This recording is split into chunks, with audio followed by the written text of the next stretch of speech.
ब्रह्म ऋषियों का अपमान होने के कारण अंग देश के राजा लोमपाद के यहां वर्षा होना बंद हो गया, अकाल पड़ गया।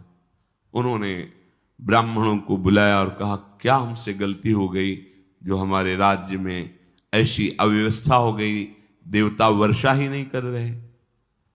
जब अधर्म बढ़ने लगता है तो विपरीत दशाएं आने लगती हैं, संक्रामक रोगों की बढ़ती। जब वर्षा नहीं होनी चाहिए तब वर्षा होना, जब होनी चाहिए तब नहीं होना। पक्की फसल है, वर्षा ओले सब नष्ट हो गई। जब चाहिए फसल के लिए पानी तो सूखा। लेकिन इनके राज्य में तो वर्षा ही नहीं हुई।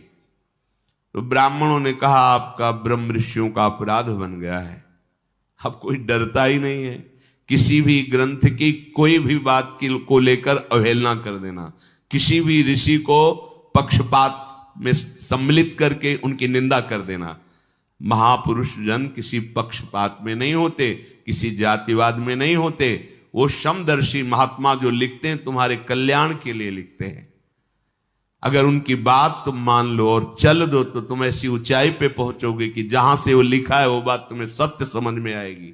पर ऐसी नीचाई पे खड़े हो, इतना मलिन हृदय कि तुम ऐसे महापुरुषों का जो समदर्शी भगवान के तुल्य है, उनके वचनों पर भी अपनी जो मंद बुद्धि है उससे उनमें पक्ष धारण करने वाली बात देखते हो कि ये तो जाति पक्ष कह रहे हैं, तो गुण पक्ष कह रहे हैं। ये तो वो जाति पक्ष गुण पक्ष नहीं। जैसे औषधि कैसे बनती है अगर आप देखो तो पता चलेगा, लेकिन हम उसे औषधि मानकर ग्रहण करते हैं तो रोग दूर हो जाता है। ऐसे ही सच्चिदानंद परमात्मा ही सब रूपों में दूसरा नहीं। पर यह बात तभी जानोगे जब अपने धर्म के अनुसार चलोगे, अपनी गुण धर्म अपनी धर्म की वृत्ति से आगे बढ़ोगे, तो देह भाव रहित होगे, तब आप जान पाओगे।